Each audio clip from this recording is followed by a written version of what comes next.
Hey, hallo und herzlich willkommen. Oh, no, I'm saying this in German. I'm so sorry.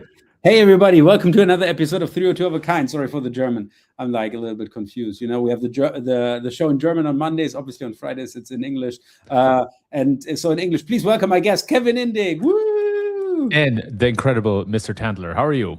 I'm really well. Talking about incredible SEOs, by the way, Alex is back. You can see him here right in the background. So expect a new episode of 302 of a Kind with Alex on Monday. By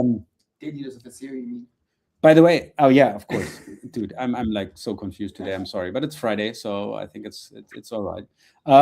So how was you? I mean, like you were on vacation. You were on a trip. I think an in and out trip to Australia. I mean, of course, why not? So how have your last 3 weeks been, my friend? Thanks for asking. It's been really good. I had 2 weeks of off-time vacation that I spent, in part trying out some new cool AI tools. It's really hard to take a vacation right now with Anthropic basically shipping a life-changing feature once a day. But we had a great time, and then I flew for a couple of days from Germany to Sydney. Sydney's always a great time. Sydney is beautiful. Love the city. Somehow everybody there is 30 years old and in shape and looking really good. So I don't know how they do it. So you fit right in. Oh my God. I need to digest that for a second. I'm glad we're recording this. So yeah, it's been good. How about yourself, Marcus? Oh, I can't complain. Obviously, I mean, I had off since you weren't here. I didn't have to do the show, so it was all good, right?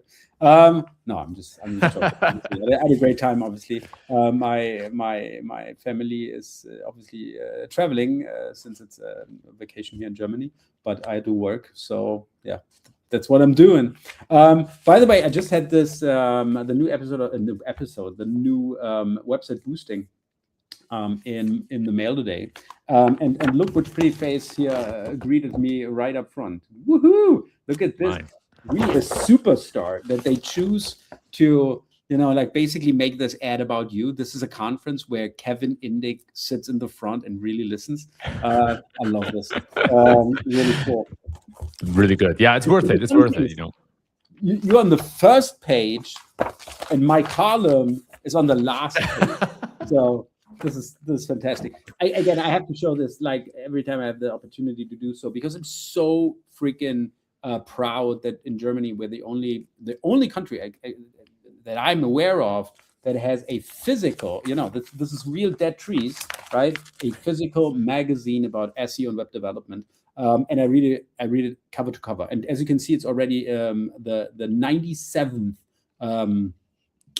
release or whatever.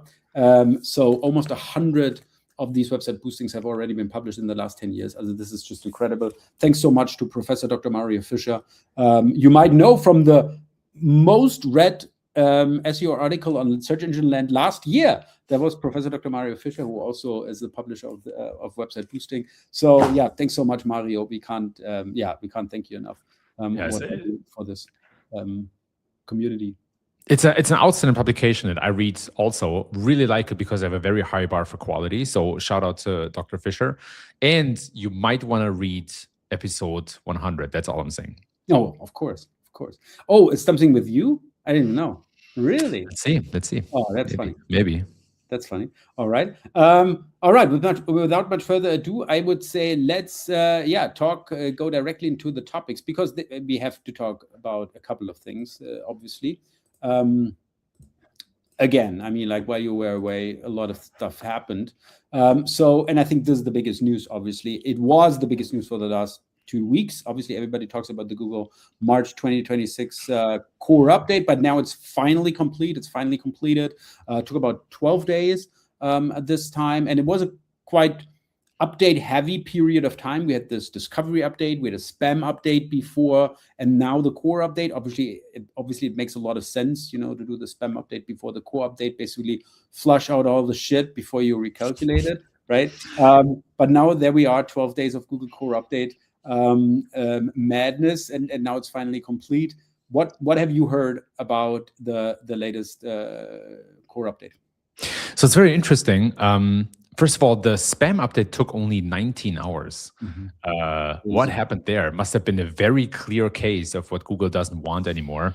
But I have not seen any major impact from the spam update, and I haven't seen crazy impact from this core update either. I haven't seen a lot of sites gaining. I have seen some sites losing, but nothing too disruptive. And I want to highlight two domains that are really interesting. The first one is Reddit. And you might think that Reddit has been gaining in this core update, but as a matter of fact, Reddit has been losing SEO visibility since the August 2025 spam update. And so this March core update has not helped a lot either. So it wasn't a crazy decrease, but it's very interesting to see that Google has reduced the visibility of Reddit in the search results. And on the other end of that spectrum is Substack. So Substack is a blogging / newsletter platform where I also publish my growth memo, for example. And you're among a lot of other celebrities. This is like not just like I would really phrase it this way, because you have a lot of like high profile people, basically using Substack as their blogging platform, so to speak. So obviously, as obviously Google pays interest in this, yeah. And that's exactly the point, right? You're very right. It has some of the best journalists in the world. Recently, Scott Galloway joined Substack. Philip Klöckner, Pip joined Substack. So it really is a hot place to be right now in terms of unique and I would say mostly high quality content. And that is very much reflected in this update. Right. So this is not the first core update where Substack has won. Substack has won continuously over a couple of core updates. And that, in my mind, is the signal to look for, not just what happened last core update, but what happens over the last couple of core updates as a signal for quality. So we often just look at a single event. We need to look at the whole trend and the history. So and to bring this home, I think it has to do with the fact that there's more spam on Reddit now. And Google has been showing a lot of outdated Reddit posts for a long time. And on the other hand, Substack is a place where a lot of really good content is being created now. And so I think that's, to me, that's the takeaway from this core update is high quality user-generated content, very much in favor. YouTube has been gaining for the last couple of core updates, obviously, is very prominent in AI overviews as well. So that's the place to be. And then as well as LinkedIn. I mean, like LinkedIn too. B2B, this is really where a lot of citations are coming from. I mean, like LinkedIn is a powerhouse. It has become a powerhouse. So we should definitely have that on the radar. Exactly. So that's a good point. I mean, like with Reddit, obviously, we come from a very, very high, as a very high point where basically Google was like ingesting like everything. I want to get everything on Reddit I can do, right? And you would see Reddit all over the place. And now it's basically like, it doesn't make sense here, doesn't make sense here, doesn't make sense here. And it's basically getting leveled down again. Do you have the same impression, or do you see this more like, is Google losing like trust in Reddit because of the spam overall? What would we say? It's 2 points. One, it does look like not just Google is losing trust in Reddit, but also ChatGPT and other AI competitors, because Reddit has been cited less often for the last, I think it started in summer of last year, right? So June, July, August. That's when the downtrend started. When Reddit was all over the place and everybody said like, oh, you got to be on Reddit, right? And this is like write listicles and stuff like that's right there. This advice, everybody gave this advice. We have to be at Reddit. And we also had the Reddit CEO talking about the earnings call about, oh, this is also a great opportunity for us because everybody says, if you want to influence AIO, you have to be on Reddit, so this is all on us. Also, do you think this is an aspect that played into this? I mean, like this is not new. We have seen this all over throughout the years with platforms basically like gaining notoriety, right? And also Google liking them, and then they're taken over by the spammers, and all of a sudden it's like, okay, bye-bye. I can't trust you anymore. Do you think that's the case here? Is this the beginning of the end of Reddit? I think there's a good chance. Wow. And I'm saying that. I mean, to be fair, I look, was this just, is I was really just setting you up with this. Is this the end of the red? And you're like, okay, let me just fall right into this. Okay, let me fall on the sword. Yes. awesome. No, but look, I think from the beginning, it was very surprising that Google did not filter Reddit results better.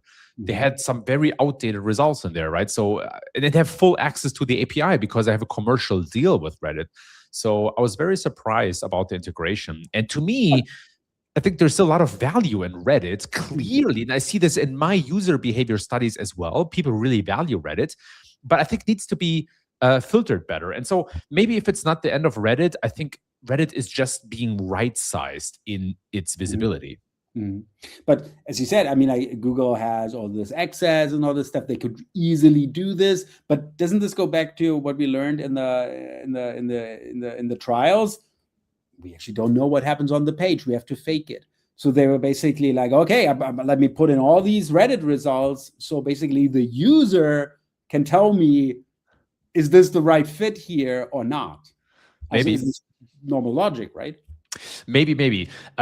What's interesting is that Reddit is often being pulled in, not just in the organic results, but also in the discussions and forums SERP feature. And so if Google has API access, I would be really surprised if they couldn't filter out older posts.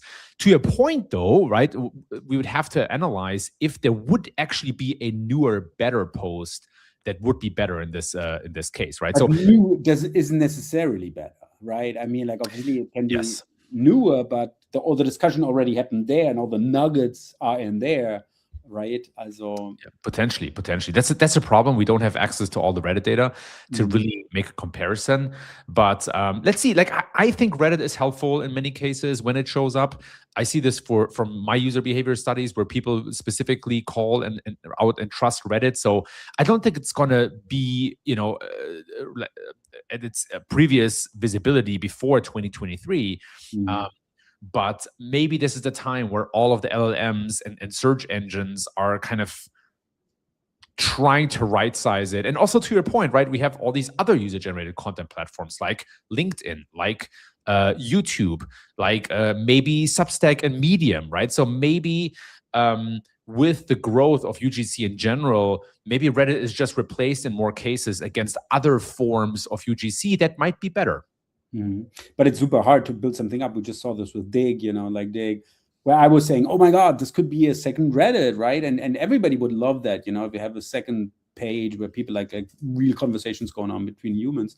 And they had to shut it down because they got spammed so bad. So we know what's happening at Reddit, but we also know how hard it would be to ever build something as the likes of Reddit. I want to ask you one more thing, because I read a lot of different opinions about the Google March 2026 core update. And I actually found one article, and I don't want to put it in here because I didn't like it, because he actually said Google introduced a new ranking factor, which is information gain. And I was like, what? What did I miss? Google introduced a new, first of all, I mean, like obviously information gain is not new, and I would assume that information gain is already very well baked into the algorithm.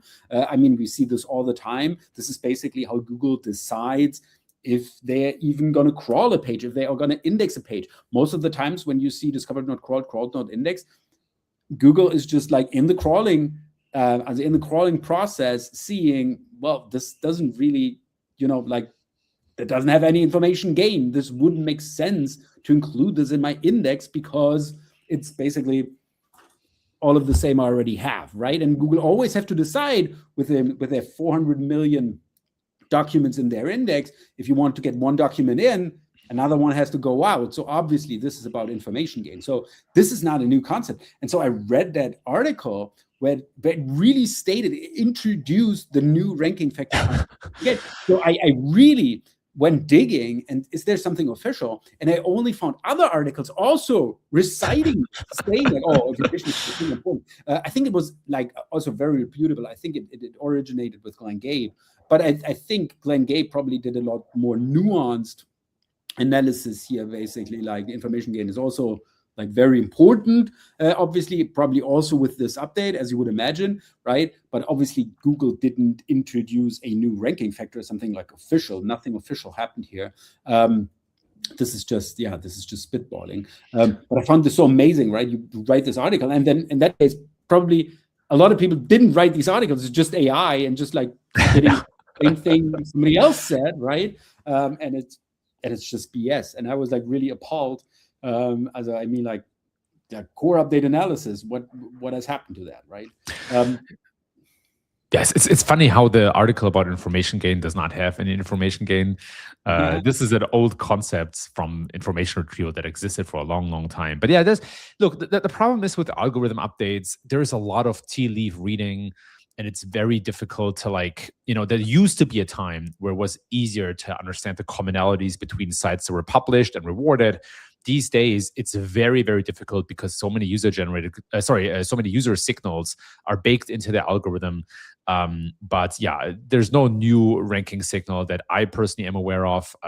So this is just like the good old algorithm updates that Google has been running for a long time with their Panda and Penguin algorithms and a whole bunch of other stuff baked in. So I don't think there's nothing necessarily new under the sun here, at least nothing that I have discovered. And what makes it also hard, and what Google likes to do as a strategy, is they like to mix changes in the search results with updates. So a lot of people missed that since March 20th, roughly, like a week before the March update, Google has significantly increased the number of AI overviews again. So it's very hard.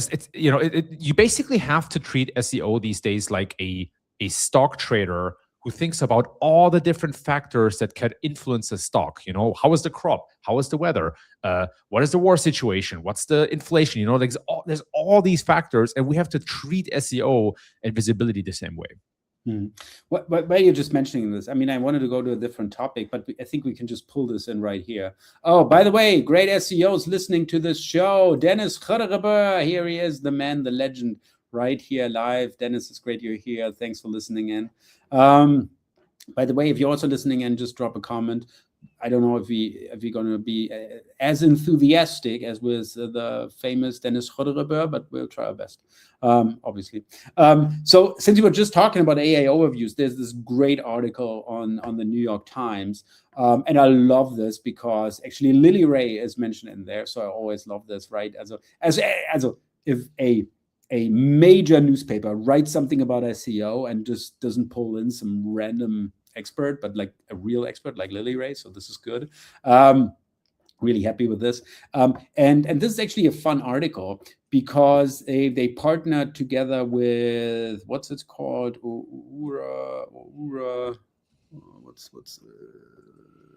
Oumi. Okay, I have to admit I've never heard that.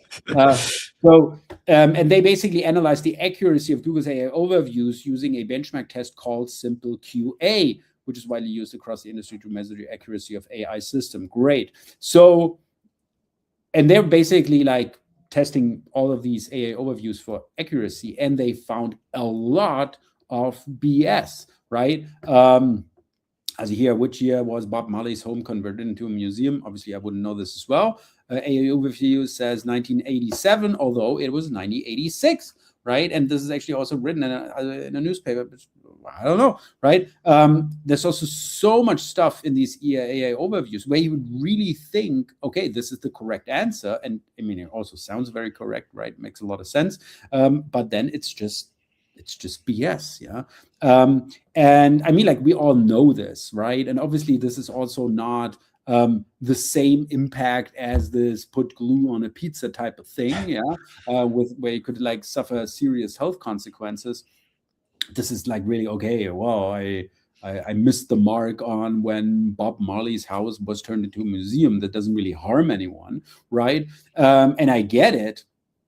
And also all of the other examples in here. But the interesting thing here is just the scale. Because if you look at the scale and you just said that basically like AI overviews are even getting more and more shown in the SERPs.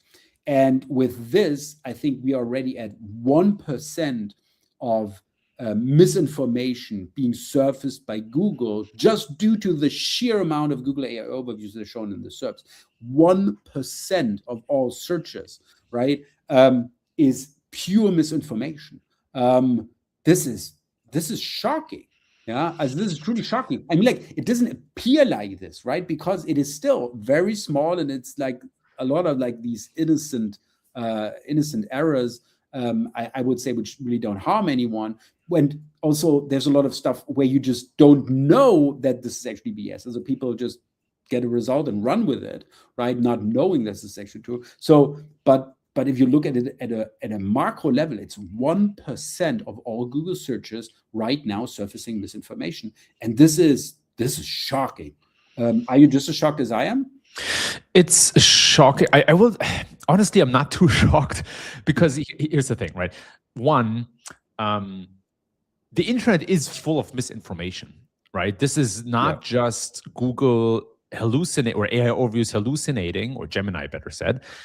This is a part of the grounding data issue. Now, that being said, I don't think it relieves Google of the responsibility to be able to do this better, right? Yeah. So I think where they are is in the fine-tuning stage, where I think in the article, there's some data showing that it used to be 85% accuracy, now it's 90% accuracy, and hopefully with Gemini 4, we're getting really close to 99%. So I do expect Google to get better over time. I always expect them to be better than they already are. Now, that being said, I think, part of the challenge is technological. How do you verify whether something is true? And the reason is, some things, there's a lot of facts and consensus about some things, and for other questions, there's not a lot of consensus, right? You might maybe just have one source to lean on. And if that source is wrong, then you have a problem. But what I think Google should do is to say, look, we're not confident in the answer. We don't have enough sources. And then either not show an AI overview, or show one with a big fat disclaimer and say, this could be wrong because we don't have enough evidence that it's correct. But as a search engine, putting a big disclaimer banner up on top, this could be wrong. I don't know. Could be. I don't know. I think they have it in AI mode too, right? Okay. But they need to do better. It's a good article to call out the problem. And honestly, I don't think they will incur any, consequences as a result, to be honest. I mean, of course, because we don't even know the true extent, right? Yes. They look at 40,000, what was it? 40,000 searches. I don't know. Yeah, here, focus on 4,326 Google searches. And they found it accurate in 85% of the time. 4,000 Google searches, right? This is not even a second, of searches getting fired at Google. So obviously, we will never see the full extent of this. And also, probably Google would say, hey, obviously Google doesn't like this. They also don't like the methodology and everything. But I think they can be relaxed here, because I would totally believe they also get feedback from the users, right? As you get with all the AI systems, they can thumbs up, thumb down, and obviously you probably also see stuff like this disappearing after a lot of negative interaction with that result.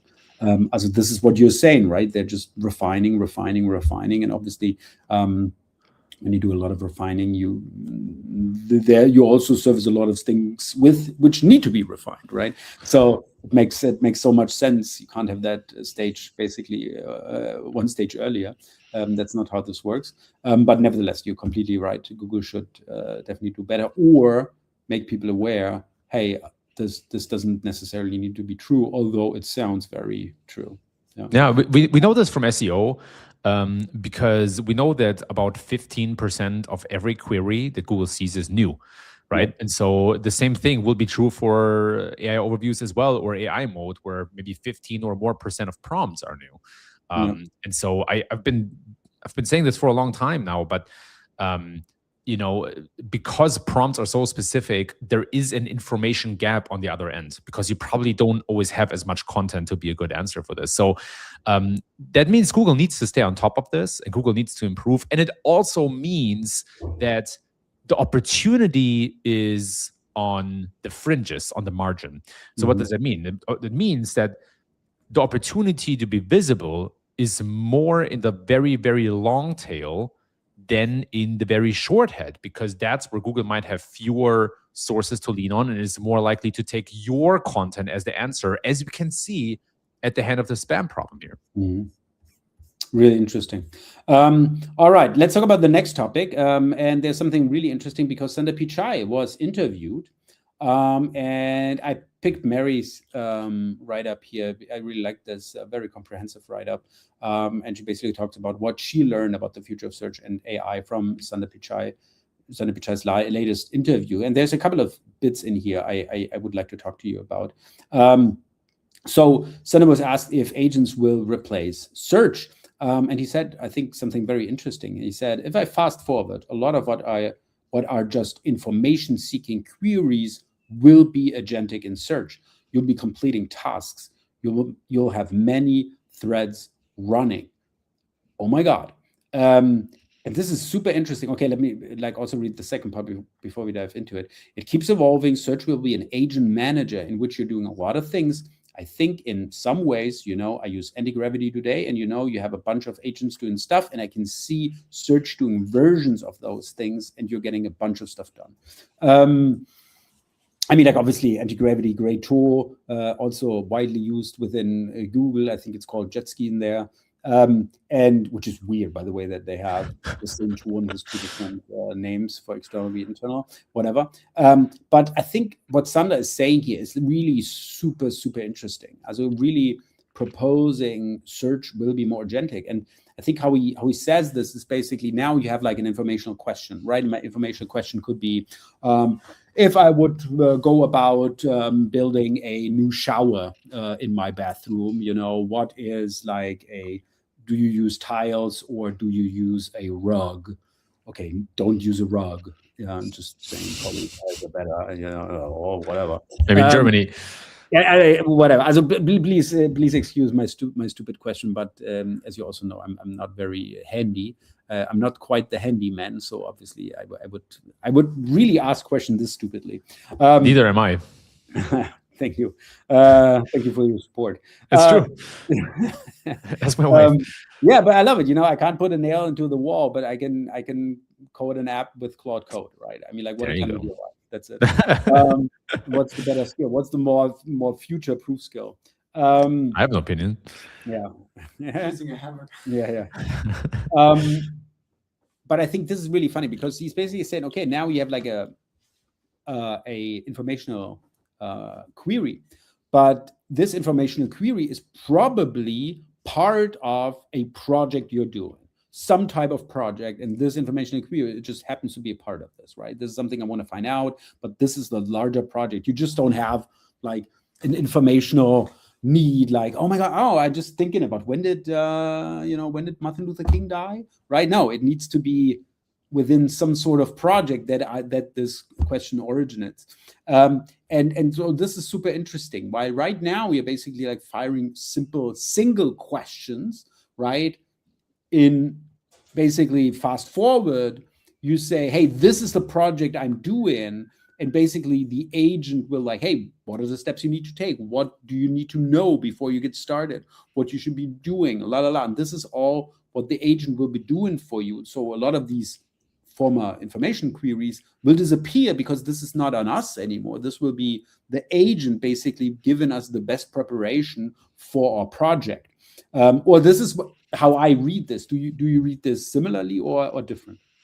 Yeah, it's hard to imagine a different future right now. And you and I, we already said this, right? We're using AI to build our own apps and prototypes and stuff, and it's a real breakthrough moment, And so the way that I think about Sundar's comments in this interview, which is very interesting to watch, by the way, is through the diffusion of innovation model. So this is a model from the 60s, from a economist or a scientist called Rogers, and he describes how new innovations spread through society.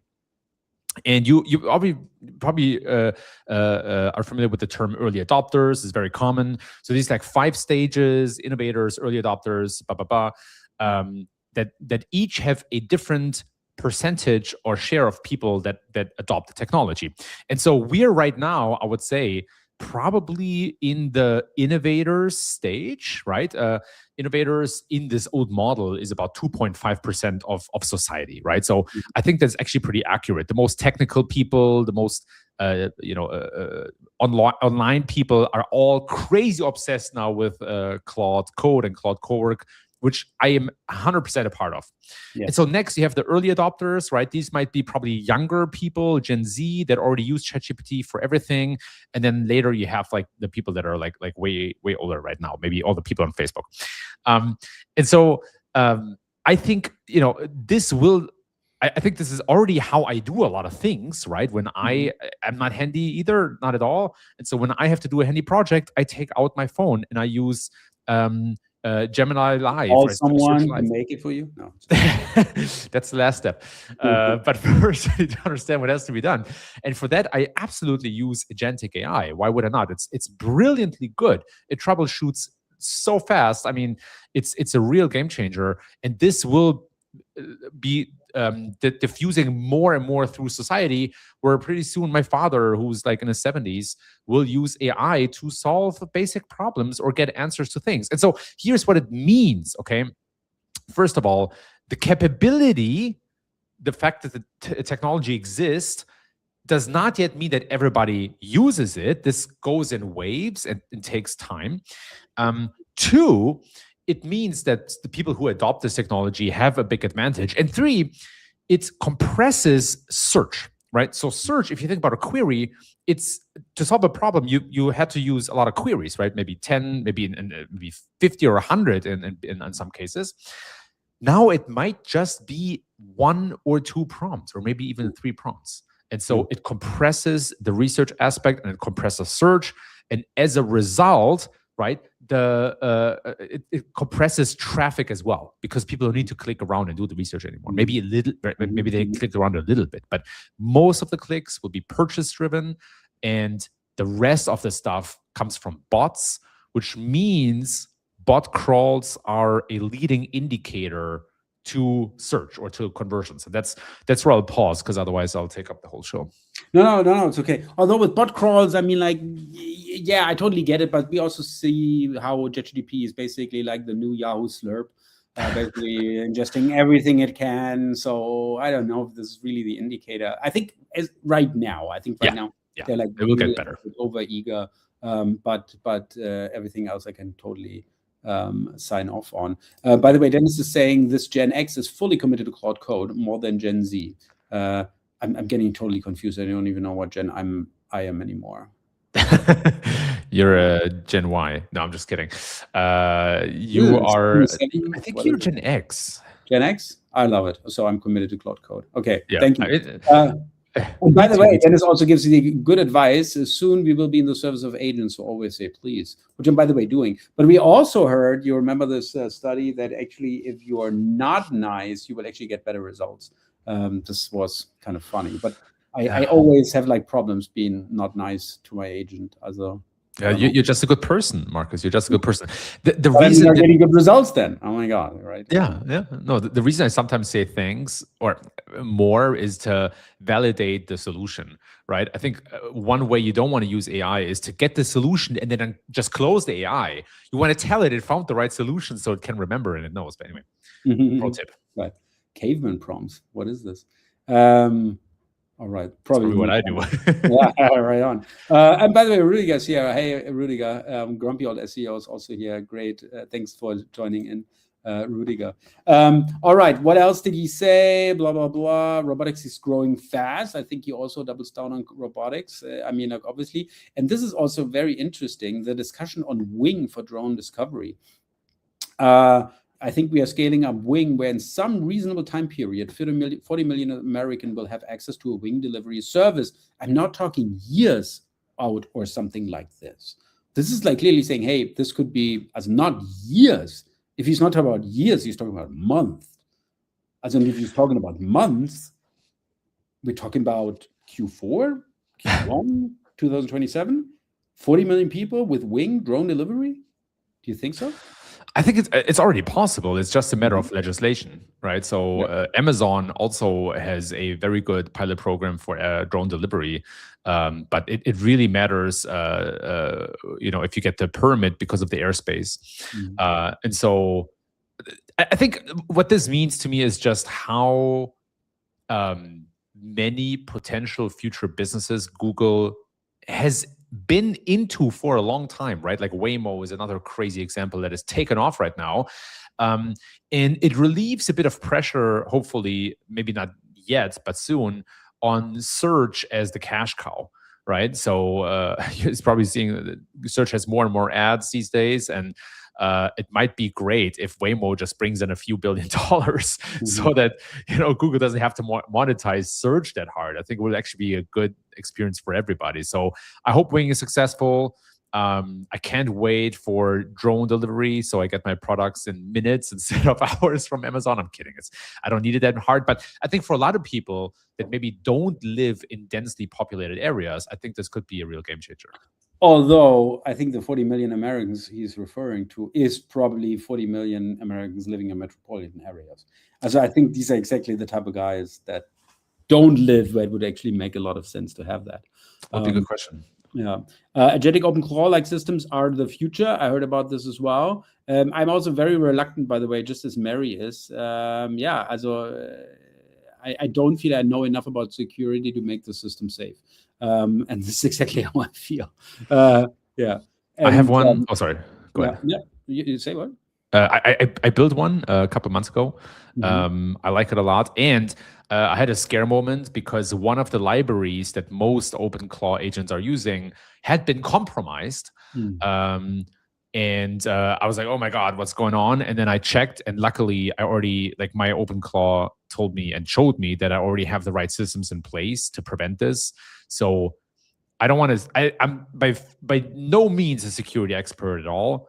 But man, it can be a lot of fun and it can be really impactful. But I had that same fear initially. Yeah, but I think there will be OpenClaw type systems like out of the box, like that are secure and things. I think I can wait a little bit. And by the way, this is also new. I didn't know this. As she was writing this, Google DeepMind has just tweeted out instructions for using their new local open model Gemma 4 with OpenClaw. So they're really doubling down on this as well.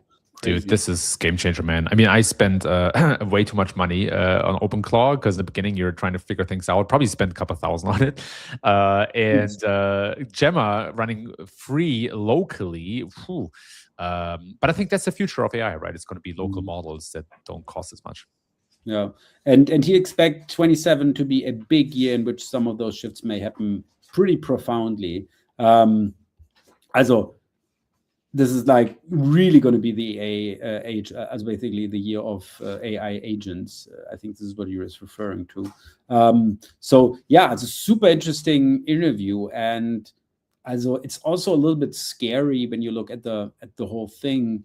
It's like how he talks about search, right? How Google's always talked about search. How is Google now talking about search? We're moving more and more away from the search box. It's more like into long-term projects, into not needing to search anymore. And basically, like it's not just a project, but as you said, like what you would use an agent for, like if you have like very repetitive tasks you're doing every day. And I think Google also picking up on this stuff, learning this stuff, and delivering you the correct information right at the footsteps while you're doing this, basically to further the adoption of these systems, because you always have this like, oh, should we do this? They don't know how to do this. But if you do it this way, it feels like a very natural process. So it feels really different how Google is talking about this and thinking about this, and kind of scary, yeah. Kind of scary, man. And at the same time, I think that's the reality we have to adapt. Yeah.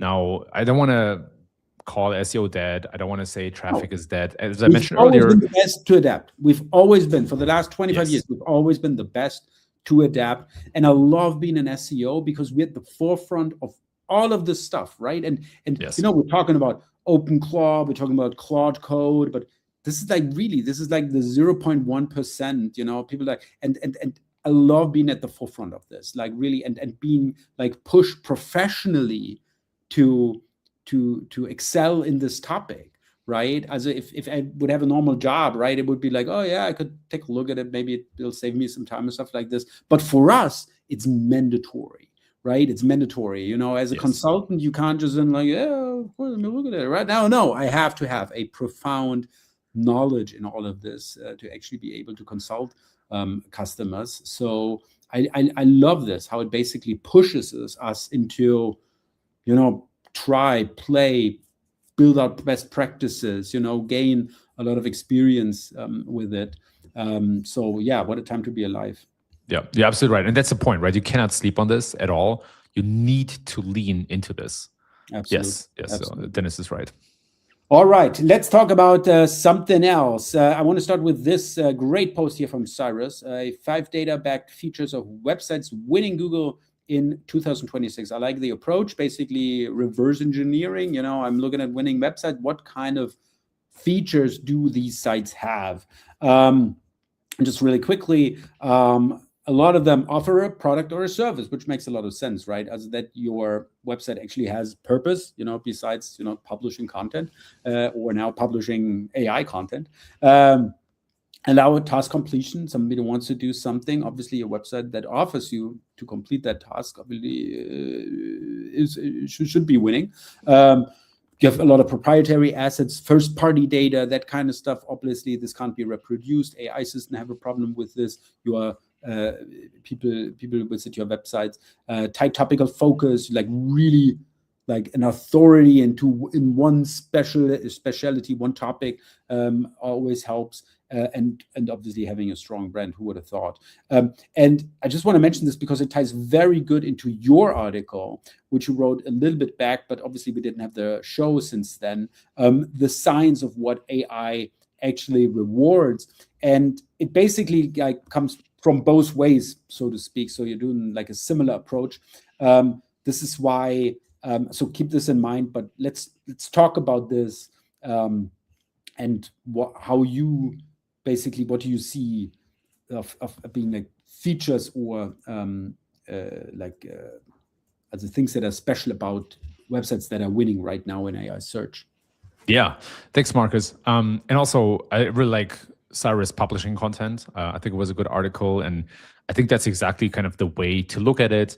When I think about, you know, the previous discussion that we had, an AI as an intermediary, then it makes sense that sites that don't exhibit these features are losing, right? If you don't have something to sell directly, like AI can probably just answer your content or you know or summarize it. So yeah, it really builds on the discussion that we had earlier. Now, what does AI actually reward? Now, I build on a large data set of over 1.2 million AI answers that I spent a lot of time analyzing. And I found that, you know, there are certain things that don't matter much, like word count, for example, generally doesn't matter, even though we see that there's a certain range of words that performs better.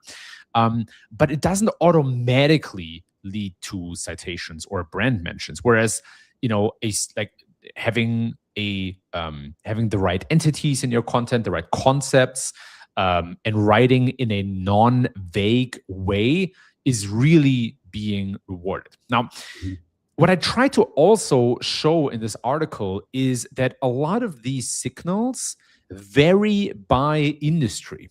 So I segmented the data that I have into SaaS, healthcare, HR, crypto, education, and finance.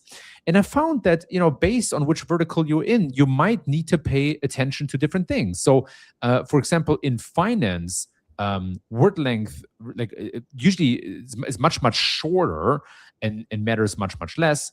On the other hand, right, if you're looking at entities. There are different types, of course. So I took all that content and I ran it through Google's natural language processing API, put down a little bit of money for that. But I figured that, for example, when you, in most industries, include the date entity, that is a really strong signal because it signals freshness. But if you include price, it's usually less rewarded with citations unless the prompt is really about the price. But it shows that the page might be more transactional instead of informational. So there's a whole bunch of context that really matters based on the industry you're in. And then lastly, I also found that Reddit had been cited and mentioned a lot less. Maybe just a couple of percentage points in aggregate, which goes hand in hand with what we talked about earlier. Reddit generally is, maybe not the most cited site anymore. How would you explain, finance basically having these inverted signals? So shorter wins, fewer lists, more named entities. Why do you think this is especially in finance the case? It has to do with how people prompt and what information they really care about. So in finance, a lot of times you just really want to bring it to the point because people are looking for a very specific information. And when it comes to named entities, when you think about something like insurance searches or credit cards, you generally want broader selection, right? Because the market is not always that transparent. So you need to do more research. But with something like healthcare, you want a lot of context, right? You almost want the opposite. You want very thorough content. It's a bit more scientific than finance or insurance. And so it has a lot to do with what I would say is a user intent. Super interesting. Thanks so much. So definitely check out these articles. I think it helps a lot with making better content for the AI agents. And talking about making content for AI agents, there's also this great study out from my favorite SEO tool provider, also my employer, obviously, from SEMrush. Does AI content rank well in search? And I really like this study. First of all, quite big, 20,000 keywords, 42,000 blog posts. I think it's a good sample. And it says humans still lead most content workflow. So most of the people, and I think it's 87% of SEO teams, say that it's either fully created by humans, where I won't say bullshit, or heavily led by humans. So I think this is still the way to go. And I think always human in the middle makes the most sense. Just running with AI content will just create a mount AI. You don't want that. So I think human in the loop always makes the most sense. Also, what is it most commonly used for? I think obviously researching topics and then writing out like a rough outline you can actually refine is the biggest use case here.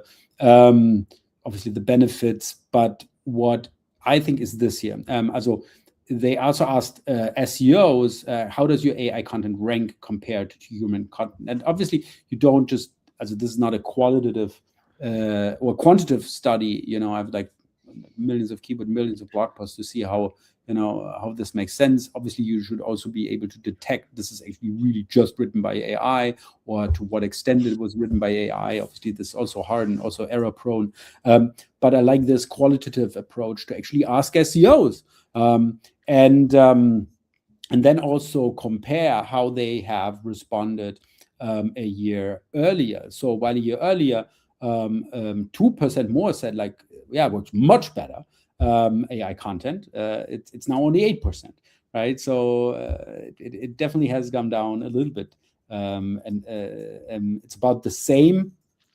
Yeah, it is even rising a little bit. Yeah, somewhat worse, but it's really this not sure. Haven't compared where like in 2024 there were a lot of people like I'm not sure. I'm doing this, but I really don't know. Now people know more, and it's a more nuanced result. By the way, based on 224 SEO professionals. But I like this qualitative approach. An SEO probably knows best. Yeah, like really, what is your impression your AI content performing. And there's probably also a guy that said, "How much better?" And now he built a Mount AI and says, like, "Yeah, it's not much worse." I think these kind of things happen in here. So, to the last question, overall, how has the SEO performance of the AI content changed over the past years? And here it's like really improved slightly, stayed about the same, right? So we can definitely say, yeah, it's as a human in the loop makes a lot of sense, but it also won't create the big gains we maybe thought so initially. When it all started, it's like, oh my god, it's so easy, and like just put a programmatic, let it run, and let's go. Right? This is probably not the case. You still have to create good content, and it takes time and effort. And then they also do this analysis here, and I like this obviously to really see. You can see, like, if you're ranking number one, it's probably more human written than AI written. But again, there's a lot of, I think, pitfalls here, like really identifying, is this really just written with AI, or how much human was in there, right? And also, I think it also varies, as you did in your analysis as well, depending on the topic, the branch, and the segment. But I think we can definitely establish human content is outperforming AI content, and I can totally see it, because probably, I mean, like, AI content can only basically create the same that's already there, basically, and repackage it new. Only a human can really create something really completely new, and also and this is, I think, what makes content really attractive, is when you write about SEO, you have an opinion, and you have an opinion based on an excessive amount of experience, right? And this is what makes it valuable. And a machine is not able to do this. A machine will never get you an opinionated version of something you're writing, and right, because it always pulls it from somewhere. So it needs to be an original opinion, and this really just comes from humans. So I think this is baked into this really well. I didn't ask you on this one, but I want to ask you here on your next piece, which I also loved. You just released this 3 days ago. So let's not talk about that study anymore, but talk about how consumers navigate high-stakes purchases in AI mode. So can you, like, really quickly give us an impression? How do consumers navigate high-stake purchases in AI mode? It's fascinating, man. So this is the third user behavior study that I have done. We took 47 participants from the US. And these are not very technical people. These are everyday people. We didn't take marketers or product people or engineers or so. Very normal people, I would say, across different ages. And we so gave these them... people are not normal marketers. Those are, no, normal people, not marketers. SEOs, I mean, oh God, don't get me started. But, we gave them 4 different tasks. So tasks like find an insurance, buy a laptop, buy a TV, and we asked them to do this on Google Classic search. So normal search bar, AI overviews can be shown, but also classic organic results. And then we also asked them to do the same thing in AI mode. And we recorded them, of course, in everything that they did. We had them speak out loud what their thoughts are and impressions. And we even recorded their cursor. So we were able to, like, really distill this down very, very clearly to exactly what's going on. And what is fascinating to me is that, so you see, 88% of users accept the AI shortlist. So what that means is that in AI mode, almost everybody gets a recommendation for insurance or a laptop or washing machine and says, okay, these are the best ones. They do not go to other sites to validate that. They accept it on the spot. You see, it's much less when it comes to regular organic search, right? This is where people really lean more on their own shortlist. So they go to different search results, they click, they read, they watch, and then they put together their own shortlist of the best laptops or washing machines or insurances. and this is absolutely fascinating, right? So what it means is that the AI answer matters a lot because people really accept it. Now, what's also interesting, this might be a bit further down in the article. So, of course, in AI mode, right, like there is a relatively high zero-click rate. So, as I mentioned earlier, people don't really go out to question the shortlist. What they might be doing is they might validate on the website that what the AI says is also actually in fact true. So that behavior exists, which is great. Yeah, so very high zero-click percentage. And then this one I think is the most important one of all. The 74% of the time people take the top item as their pick. So what that means is we're seeing a similar behavior in AI mode as in classic search, where the top result is the most important one. The winner takes it all. Winner takes it all. And so what that means for us, and this is why I'm so excited about that research, is we can now with pretty high certainty say that we should focus on prompts that create shortlists, right? That lead to a list of products or recommendations. And B, being listed first is super important, right? So I think this fills a bit of a gap where until now, we're just tracking a lot of different prompts, a lot of informational stuff as well. And we're like, it's probably good to be present here. But now we know it's really important to be present when a shortlist comes up. And it's even more important to be the top result. Crazy. Although, I mean, like the top result with a probabilistic system, that is not a given. Yeah, obviously we know this. Okay. Yes. And here we can see it's totally different if you do classic Google search. Yeah, it's just obviously a totally different process. Exactly. Crazy. Yeah, great study again. As I love how you're doing this study. What was the most surprising thing for you that came out of the study? Honestly, it's how much people accept the answer from AI mode. I thought they would be way more critical because it's AI, because the sentiment against AI right now is not very good. But people really buy that stuff, and then they take action on it, at least in our study. And by the way, we also have the videos for paying subscribers at the bottom.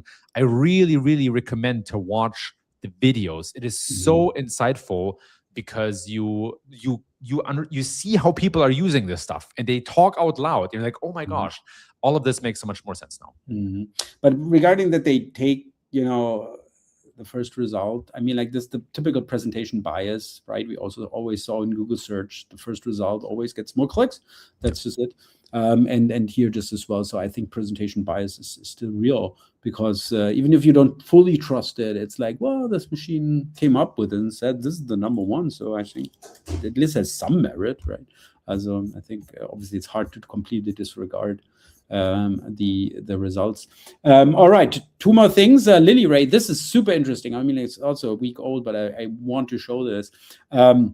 We were talking so much about listicles, but this aspect here is totally overlooked. And thanks so much for Lily for surfacing this. Wow, something interesting was just brought to my attention regarding self-promotional listicles. In some cases, they may actually be against the law, according to FTC rules that took effect in October 2024. I didn't even know this. There's a precedent, and there's really a few years back, a company was sued for publishing hundreds of fake best of review pages that rank in their own services number one. Like typical practice right now, right? What a typical SEO would advise you upon, right? They included fabricated reviews from competitors whose products had never been used, posted fake reviews, third-party platforms, probably ranked really well in SEO, but then they got sued. So this is super interesting. Again, a concept I didn't even think about. Obviously, this is more American than for us Germans, but most of the times for us Germans, probably more restrictive. So if you really still do these listicles, which you shouldn't do for SEO or geo purposes, you might also check again, because it might be against the law. And Lily also actually found one like this: supplemental brand Algea Cal sued competitor Ocean Essence for false advertising today. Algea Cal says OE owns and operates a website that falsely claims to independently rank Algea-based calcium supplements. Stuff like this is happening all over the place in the internet right now, and people getting sued. I didn't know this, so this is a big can of worms being opened here that I wasn't aware of. So really, be really careful about your SEO tactics, because they might land you in jail. SEO is not a crime before you do that kind of stuff. All right, it's the top of the hour, 5 o'clock. Thank you so much for tuning in. Obviously, thank you so much for tuning in, but also everybody else listening, thank you so much. Now you're back from the hiatus, so next week we're going to be right back in action. I love it. So next Friday, tune in for another episode of 3 or 2 of a Kind, and also on Monday, together with my colleague here, Alex, as well as Johan van Hulsen on Monday Monday at noon, for a daily dose of SEO. Would be nice to see you, and obviously also see you guys all next week again. So now we would like to temporarily redirect you from work to the weekend. Thanks so much, everyone. Have a great weekend, and happy optimizing. Bye-bye. Happy optimizing, Marcus. Great job.